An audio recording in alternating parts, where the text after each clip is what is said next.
오늘 우리에게 주시는 하나님의 말씀은 누가복음 2장 15절에서 20절, 신약 89쪽입니다. 천사들이 떠나 하늘로 올라가니 목자가 서로 말하되 이제 베들레헴으로 가서 주께서 우리에게 알리신 바 이 이루어진 일을 보자 하고 빨리 가서 마리아와 요셉과 구유에 누인 아기를 찾아서 보고 천사가 자기들에게 이 아기에 대하여 말한 것을 전하니 듣는 자가 다 목자들이 그들에게 말한 것들을 놀랍게 여기되 마리아는 이 모든 말을 마음에 새기어 생각하니라. 목자들은 자기들에게 이르던 바와 같이 듣고 본 그 모든 것으로 인하여 하나님께 영광을 돌리고 찬송하며 돌아가니라. 아멘. 신영복 선생이 감옥 생활을 하면서 쓴 글을 엮어 만든 감옥으로부터의 사색이란 책에 우리네 관계에 대한 사색을 통해 전하는 한 구절인 이렇습니다. 머리 좋은 것이 마음 좋은 것만 못하고 마음 좋은 것이 손 좋은 것만 못하고 손 좋은 것이 발 좋은 것만 못한 법입니다. 관찰보다는 애정이, 애정보다는 실천적 연대가, 실천적 연대보다는 입장의 동일함이 중요합니다. 입장의 동일함, 그것은 관계의 최고 형태입니다. 관계의 최고 형태는 입장의 동일함이다. 즉, 같은 입장을 갖는 것이라는 이분의 통찰이 참으로 놀랍습니다. 이분은 아마 사회에 계실 때도 무척이나 바쁘고 여러 일들을 하셨기 때문에 이런 사색을 못했던 것 같아요. 그러나 감옥에 있으며 인간사의 문제, 그리고 세상의 여러 가지 그 고민됐던, 바깥에서는 차마 깊게 못했던 생각들을 아마 깊이 하신 것 같아요. 그런데 감히 생각지도 못할 이런 표현들을 이분이 해놓은 걸 보며 글을 읽는 독자의 입장으로서 이분의 사상이나 이런 것들은 차치하고요, 한 인간으로서 충분히 공감이 될 만한 내용입니다.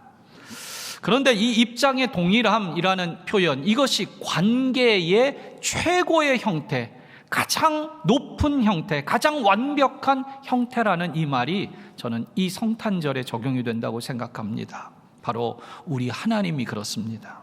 하늘에서 머리로 계획만 하거나 손으로 지시만 하시는 분이 아니라 아예 이 땅까지 내려오셨습니다.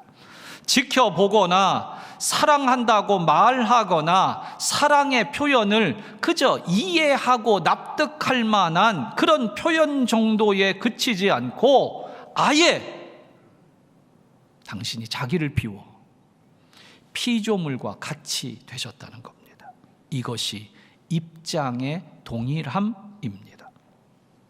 여러분, 하나님이 인간이 됐습니다. 그렇다면 이제 인간이 겪고 있는 이 모든 문제들, 이것은 하나님의 문제가 된다고 저는 논리적으로 그렇게 생각이 듭니다.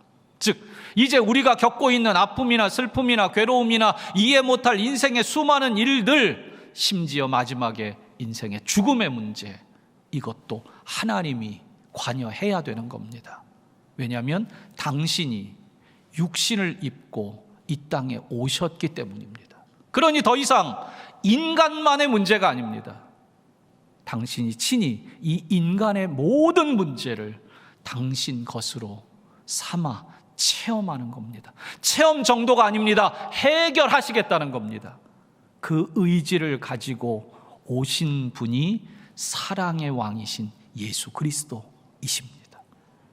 여러분, 오늘도 하나님께서 우리에게 오셨다는 이 사실은 입장의 동일함, 사랑의 가장 완벽한 모습의 시작이라고 감히 말씀할 수 있습니다. 여러분, 성탄은 하나님께서 인간으로 오시되 그것도 다 자란 성인으로가 아니라 가장 나약하고 의존적인 아기로 태어나셔서 우리와 새로운 관계를 맺으신 날입니다. 그야말로 완전한 사랑의 관계를 이루기 위한 입장의 동일함을 우리와 함께 갖고 계신 겁니다. 저는 오늘 말씀을 살피기 위해 서론적으로 두 가지 말씀을 먼저 좀 드려봅니다. 첫째는 예수님의 탄생 이야기는 사복음서 중에 마태복음과 누가복음 두 복음서에만 기록되어 있다는 점을 말씀드립니다. 그런데요, 이 두 복음서를 보면 내용에 있어서 약간의 차이가 납니다. 마태복음에 기록된 순서는 먼저 아기 예수님의 탄생 이야기가 나오고 이어서 동방박사들 이야기가 나오고 그 다음에 예수님이 애굽으로 피난 간 이야기까지 나옵니다.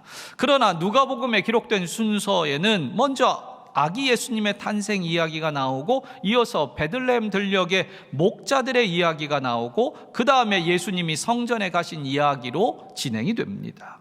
이렇게 조금 차이가 있지만 이 예수님의 탄생의 이야기를 적고 있는 것 가운데 한 가지 공통된 점이 있습니다. 그것은 예수님께서 태어나셨습니다. 그리고 그 태어난 이후에 누군가로부터 경배를 받으셨다라는 내용이 공통적이라는 겁니다. 누가 경배했냐? 마태복음에서는 동방박사들이 찾아와 경배한 것으로 그렇게 강조점이 되어 있고요. 누가복음에는, 오늘 우리가 보는 누가복음에는 목자들이 경배를 한 것으로 그렇게 상황이 기록이 되어 있습니다. 그렇다면 여기서 우리에게 중요한 교훈이 하나 있습니다. 예수님의 탄생 사건에서 동방박사들의 경배와 목자들의 경배가 있었다는 것은 이 성탄절, 즉 예수님의 나심을 기억하는 데 있어서 예수님께 대한 경배가 그 중심에 있다는 사실입니다. 이 성탄을 말할 때 경배하는 것, 다른 표현이지만 우리가 익숙한 표현으로 한다고 하면 예배하는 것, 이거 없으면 이 성탄의 의미가 완성되지 않는다는 겁니다. 그렇게 저는 이해하고 싶습니다. 그러니까 아무리 대단한 성탄절을 우리가 지낸다고 해도요, 아무리 화려하게 꾸미고 아무리 많은 것들을 가져다 놓고 즐기고 한다 할지라도 경배가 없고 예배가 없는 성탄절은 온전한 성탄절이 되지 못한다는 점입니다. 그런 점에서 오늘 이 성탄절 아침에 여러분 피곤하실 텐데 어제 밤늦도록 뭔가는 하셨을 거 아니에요. 어저께 혹시 일찍 주무신 분, 우리 김성구 장로님 빼고는 안 계실 것 같아요.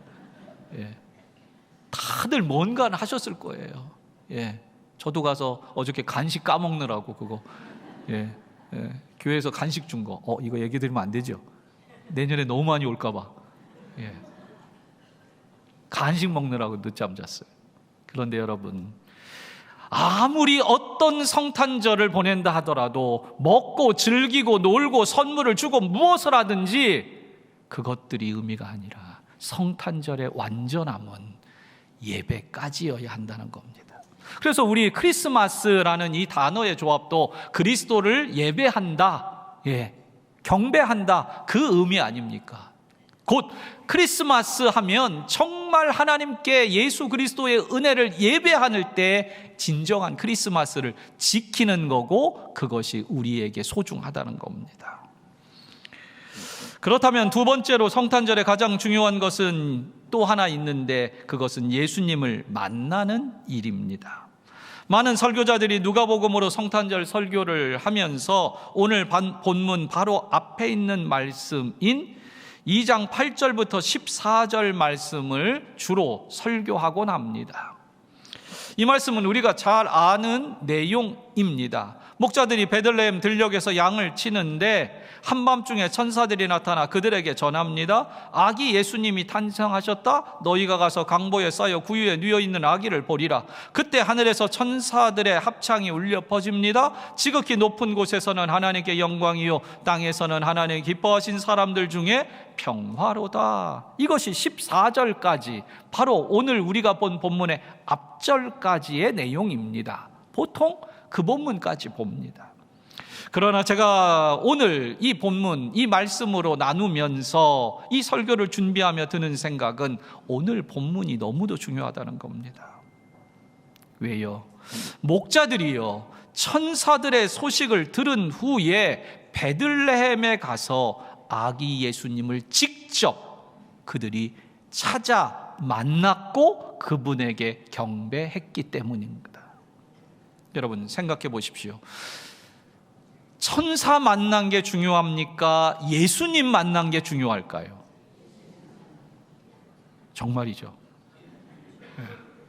여러분 그런데 왜 이렇게 천사를 보고 싶어 하셔요? 예수님 만난 다음에도 그렇게 뭔가 막 듣고 싶고 막 환상을 봐야겠고 막 병이 나아야 되고 있을 수 있죠. 그러나 오늘도 우리에게 중요한 건 내가 예수님 만난 거, 이게 중요합니다. 여러분 성탄절의 핵심은 목자들이 천사를 만나고 천사의 소리를 들었다라는 게 중요한 게 아니라 그들이 아기 예수님이 나셨다는 이야기를 듣고 그들이 찾아가 만나 경배했다는 거, 이것이 중요합니다. 오늘 이것이 서론의 내용이지만 사실은 이게 설교 내용 전부다입니다. 그러나 여기서 끝일 수는 없어. 조금 더 설교를 하고 마쳐야겠습니다. 오늘 본문의 천사를 통해 아기 예수님 탄생의 소식을 들은 이 목자들이 어떻게 했는지 이 모습을 통해 다시금 우리들에게 이 성탄절의 교훈들을 몇 가지 생각해 봅니다. 첫째로 목자들은 예수님을 만나는 일에 우선순위를 두었다는 점입니다. 오늘 본문의 목자들이 아기 예수님을 찾아갑니다. 그런데 그 일에 우선순위를 두고 얼마나 서둘렀는지를 오늘 본문 속에서 우리가 볼 수 있습니다. 천사들이 떠나 하늘로 올라가자 목자들이 서로 말합니다. 15절에 천사가 일러준 대로 베들레헴에 가자라고 말합니다. 16절에는 빨리 갔다 그리고 찾아서라고 기록을 하고 있습니다. 그들은 예수님을 만나러 가는 이 일을 가장 우선했다는 겁니다. 그 소식을 듣자마자 우선적으로 그들이 예수님을 만나려고 찾아 나섰다라는 점입니다. 여러분 사실 목자에게 있어서 그 밤에 가장 우선적인 것은 자기 양떼를 돌보는 일입니다. 이거는 어김없습니다. 이건 변할 수가 없어요. 8절에 기록한 대로 그 지역의 목자들이 밤에 밖에서 자기 양떼를 지키고 있었다는 겁니다. 밤에 자기 양떼를 지키고 있어요. 그렇다면 그 한밤중에 사나운 짐승이 올 수도 모르고 그러기 때문에 양떼를 분명히 그 밤에 지켜야 합니다. 그런데 목자들은 천사가 전한 그 기쁨의 소식을 듣고는 아기 예수님을 바쁘게 찾아 나섰다는 겁니다. 찾아 나섰다는 거예요. 하지만 여러분 목자들이 예수 그리스도를 아기 예수님을 쉽게 만난 것은 아닌 것 같습니다. 왜냐하면 16절에 찾아서라는 말은요 그냥 찾거나 쉽게 찾거나 우연히 찾았다라는 의미의 단어가 아닙니다. 여기에 찾아서란 헬라어 아뉴란이라는 말은요 반복과 강렬함을 나타내는 접두어 아나와 찾다를 의미하는 휴리스코의 합성어인데요 끊임없이 탐색하여 찾는다라는 의미가 있습니다. 따라서 오늘 본문의 이 목자들이요 베들레헴 갔더니 그냥 알았다 이게 아니라는 거예요. 동네가 아무리 작았다 해도 그냥 문 벌컥 열고 여기네? 이게 아니란 말이에요. 그들의 찾아서라는 말은 그들이 아기 예수님을 찾기 위해 얼마나 마음에 그 조급함과 열심과 강렬함을 가지고 그들이 찾았는지를 짐작하게 하는 단어가 이 찾아서라는 단어입니다.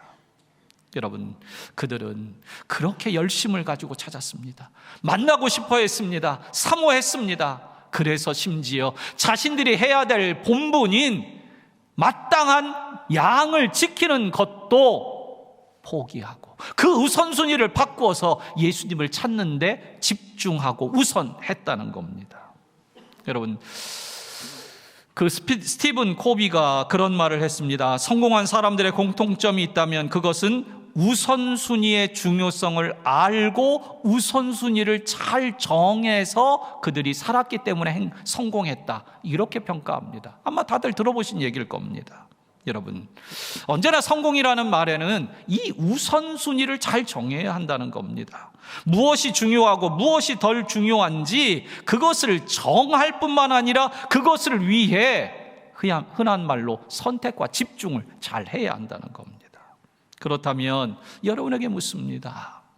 여러분은 지금 어떻게 살고 계십니까? 우리에게 시간이 주어졌다면, 우리에게 인생이라는 그 시간이 주어졌을 때 우리는 그 인생의 마지막 가치를 어디에 둡니까? 우리에게 재물을 하나님이 허락하셨는데 그 재물을 가지고 우리는 무슨 우선순위를 따라 그것을 사용하고 계십니까? 여러분, 우리의 우선순위를 보면 그 사람의 인격이나 철학이나 때로는 신앙인이라면 그 신앙도 엿볼 수 있습니다. 우선순위에 따라 시간의 우선순위가 되었던, 재물의 우선순위가 되었던, 아니면 사람들을 만나는 우선순위가 되었던 그 우선순위를 보면 신앙인이 과연 뭘 중요하게 여기나 엿볼 수 있는 거 아닙니까? 오늘 본문에서 목자들은 양떼를 지키다가도 천사의 계시를 받고는 그들이 마땅히 해야 될 일이지만 그 우선순위를 바꿨다는 겁니다. 그 길로 그들은 아기 예수님을 찾아갔다는 겁니다. 찾고자 강렬하게 애쓰고 찾고 또 두드리고 또 찾아가고, 그래서 그분을 만났다는 겁니다. 어쩌면 이 목자들이요, 아무것도 안 한 것처럼 느껴지기도 해요. 가끔 설교를 들으면, 야, 목자들은 좋겠다, 그냥 목자들 그냥 양떼 치다가 그냥 띵 나타나서 와, 땡 잡았네. 그게 아니라는 겁니다. 여러분, 오늘도 낮은 곳에 있는 사람, 예수님이 말씀하셨던 가난한 심령은 달리 말하면 주님을 찾는 심령입니다. 목자들은 메시아의 얘기를 듣고, 나 여기 일이 더 중요해요, 세상 일이 더 중요해요, 먹고 사는 게 더 중요해요 하지 않았다는 겁니다. 왜요? 메시아를 너무도 기다리던 사람들이에요. 그 비참한 인생, 수십 년을 목자로 인생의 사회의 가장 밑바닥에 사는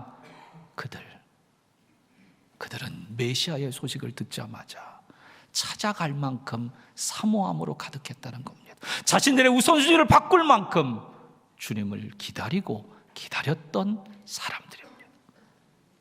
성도 여러분, 여러분 인생에서 아무리 중요한 일을 하다가도 예수님을 만나는 일, 예수님에 대한 소식을 들을 때 우선순위를 바꿀 수 있는 결단을 하시길 바랍니다.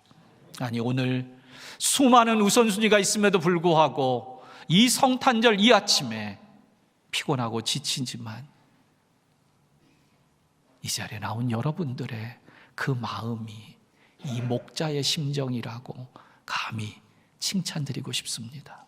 잘하셨고요. 그리고 그 마음으로 앞으로도 주님을 우선에 두고 살아가는 복된 성도님들 되시기를 바랍니다. 두 번째로, 예수님을 만난 목자들은 기쁜 소식을 다른 사람들에게 전하였습니다. 17절과 18절입니다. 보고 천사가 자기들에게 이 아기에 대하여 말한 것을 전하니 듣는 자가 다 목자들이 그들에게 말한 것들을 놀랍게 여기되라고 얘기합니다. 목자들은 아기 예수님을 찾아 만난 그곳에 있던 요셉과 마리아를 비롯해 다른 사람들에게 천사로부터 들은 기쁨의 좋은 소식을 전했다라고 기록합니다. 그렇다면 오늘 우리에게도 마찬가지입니다. 이제 우리가 더 관심을 가지고 우리가 마지막 해야 될 일이 있습니다. 그것은 듣는 것뿐만 아니라 예수님께 찾아가는 것뿐만 아니라 그 소식을 전하는 것까지여야 합니다. 우리나라에 댐들이 참 많이 있습니다. 그 수많은 댐들 안에는 많은 물들이 가득 채워져 있습니다. 그런데 여러분, 그 댐의 목적은요, 그 물을 얼마나 많이, 얼마나 오랫동안 가두고 있느냐에 따라 그 댐에 효용이 생기는 게 아닙니다. 적절한 시기에 필요한 때에 이 물을 어떻게 해요? 흘려 보내는 데 목적을 두고 그 댐을 만든 겁니다. 맞습니까? 제가 잘못 알고 있을 수도 있어요. 조금 비약이 될 수도 있지만, 여러분, 물을 가둔 댐의 목적은 필요할 때 쓰기 위한 거예요. 가물었을 때 농업용수로 배출을 하고요, 전기가 필요할 때 그 물을 빼서 그 물을 흘려보내서 전기를 만들어내는 겁니다. 마찬가지입니다. 오늘 우리가 예수님을 만나는 이유는, 찾아가 만난 이유는 이 예수님의 소식을 전하기 위함입니다. 여러분, 오늘도 내가 전하는 이 기쁨의 소식이 예수님을 모르던 사람에게는 그야말로 첫 복음이 될 거고요, 아는 주님을 만난 사람들에게 이 복음, 이 은혜를 나누면, 그 하나님의 말씀을 나누면 그들에게는 특별한 간직할 말씀이 될 겁니다. 이 두 가지 다 필요합니다. 여러분, 믿지 않는 누군가에게는 전하십시오. 하나님께서 당신을 사랑하십니다. 당신을 향한 놀라운 계획을 가지고 계십니다. 전하십시오. 또 믿는 분들에게는 어떻게 합니까? 하나님께서 집사님 도와주셔요.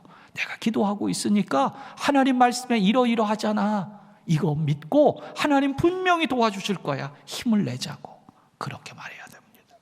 존 스토트 목사는 전도에 대해 이렇게 정의를 했습니다. 전도는 단지 복음을 말하는 것이다. 전도는 누군가에게 복음을 입으로 말하는 것부터 시작된다는 겁니다. 여러분, 오늘도 이 성탄에도 이 기쁜 소식은 전해져야 합니다. 여러분, 이 시간에 이렇게 말해 봅시다. 예수님께서 당신을 위해 이 땅에 오셨습니다. 예수님께서는 당신을 사랑하십니다. 어떤 표현해도 좋습니다. 우리 좌우에 계신 분들에게 그렇게 말해 줍시다. 예수님께서 당신을 위해 오셨습니다. 하나님께서 당신을 사랑하십니다.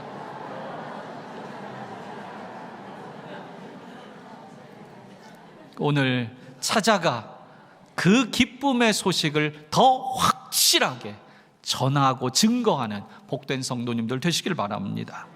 세 번째로, 예수님을 만난 목자들은 삶의 자리로 돌아가면서도 그 마음에 찬송이 이제 가득했습니다. 20절입니다. 목자들은 자기들에게 이르던 바와 같이 듣고 본 그 모든 것으로 인하여 하나님께 영광을 돌리고 찬송하며 돌아가니라. 목자들은 천사의 전해준 바가 사실이라는 것을 그렇게 듣고 보고 그 모든 것을 확인했다는 겁니다. 그리고 그들은 돌아가는데 오직 그 입술에 하나님께 대한 영광과 찬송이 가득했다는 겁니다. 여러분, 오늘도 우리가 보는 것, 그것은 이 복음의 역사의 능력을 보는 겁니다.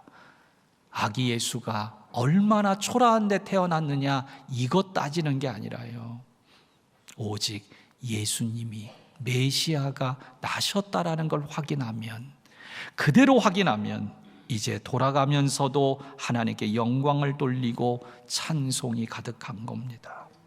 그렇게 그들은 이전과는 다른 마음을 가지고 돌아갔고 끝내 그 마음 가지고 살았을 겁니다. 성도 여러분, 오늘도 이 예배 마치고 돌아가는 여러분의 입술에 찬송이 가득하길 바랍니다. 정말 기쁨의 그런 말들이 여러분들 가운데 오늘 터져 나오길 바라요. 오늘 돌아가실 때 여러분, 모르는 분들이어도 우리 교회 안에서 만난 분들은 다 우리 교회 교인이란 말이에요. 그러면 몰라도 어떻게 인사하면 좋겠어요? 메리 크리스마스 하세요. 예, 저도 이 메리 크리스마스가 굉장히 어색해요. 태어나면서부터 한국 사람인데 이게 어색해. 말을 바꿔볼까도 생각했는데 안 돼요. 그냥 메리 크리스마스, 그냥 1년에 한번 어색해도 합시다. 예? 서로 그렇게 돌아갈 때 오늘 제가 로비에서 볼 겁니다. 예, 그냥 거기에 그냥 웅성웅성 근데 다 메리 크리스마스 메아리 치길 바래요. 그렇게 서로 찬송과 기쁨으로 돌아갈 수 있길 바랍니다. 이야기 하나 하고 말씀을 마치겠습니다.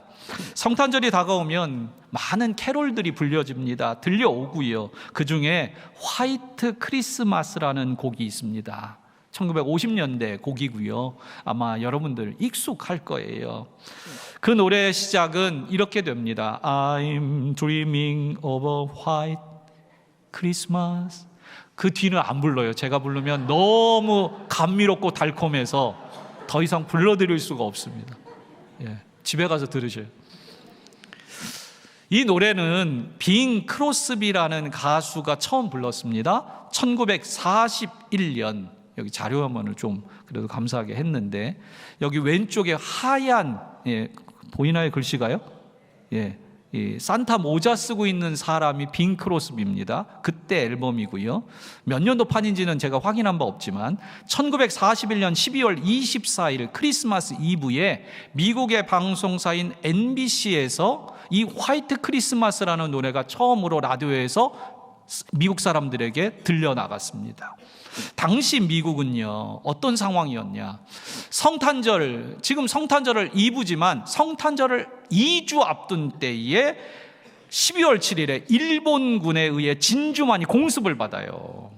그래서 국민들은 일본의 공격이 이제 본토까지 쳐들어올 거 아닌가, 그러한 불안한 마음으로 하루하루를 보내다가 지금 성탄절이 된 거예요. 앞두고 있는 겁니다. 그 어수선한 분위기로 맞이하는 크리스마스 이브에 라디오 전파를 타고 굉장히 이 빙 크로스비가 중저음, 중저음으로 부르는데 목소리가 괜찮아요, 아주.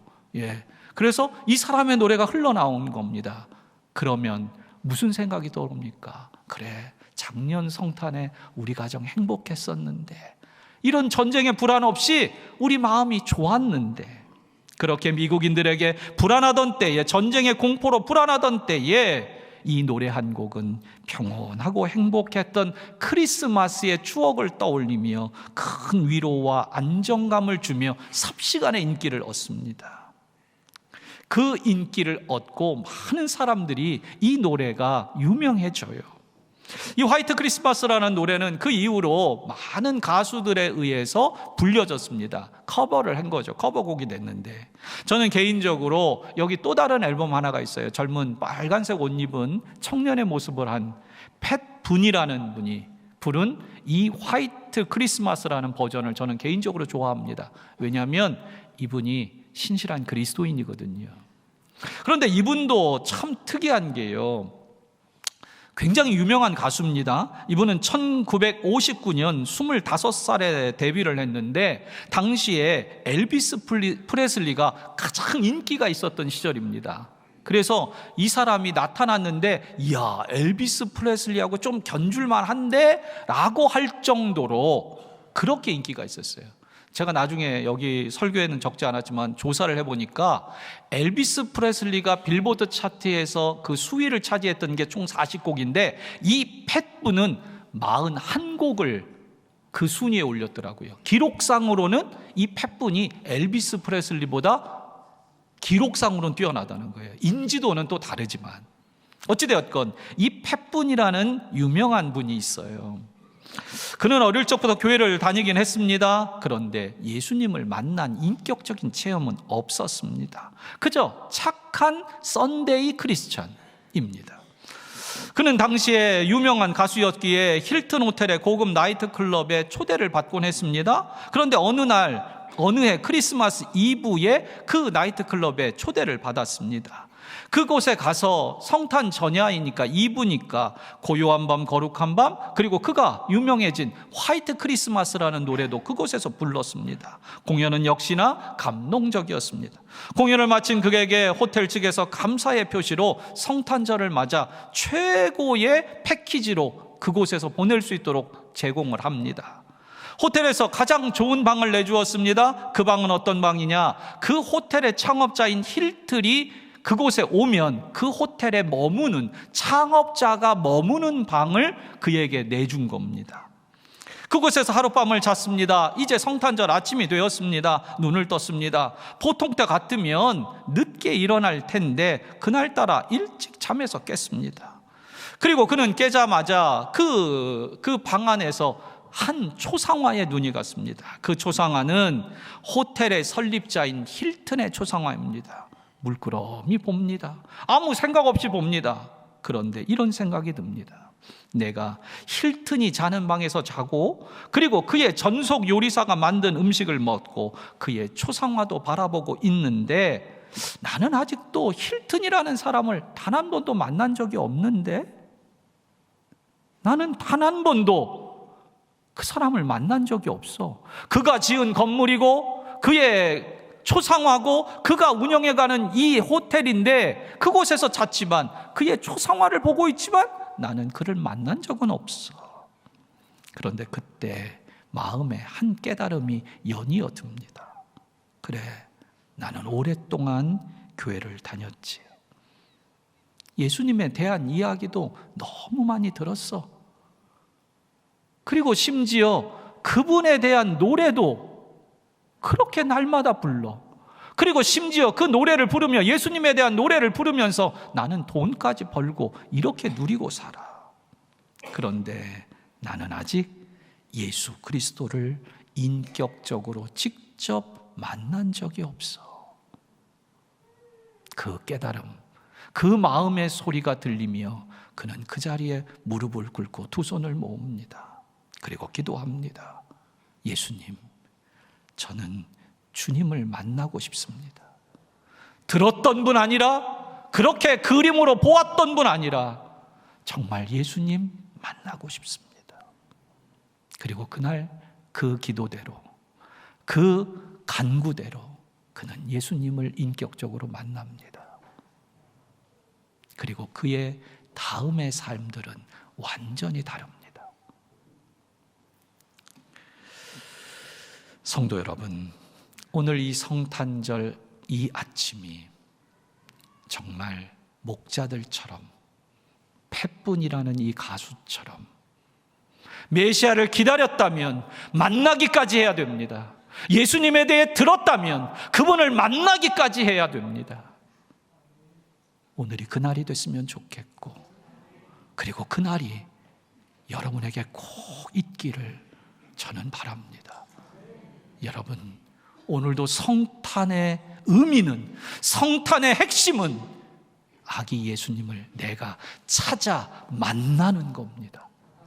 만나면 그 아기가 나에게 뭘 해줘서가 아닙니다. 그분이 의리한 집에 있어서가 아니에요. 아무리 초라한 곳에 있어도 그분이 메시아입니다. 온 세상의 구주십니다. 오늘도 그 복된 소식 내 마음에 간직하고 기쁘게 찬송하며 이 예배당에서 돌아가는 복된 성도님들 되시기를 축복합니다. 기도합니다.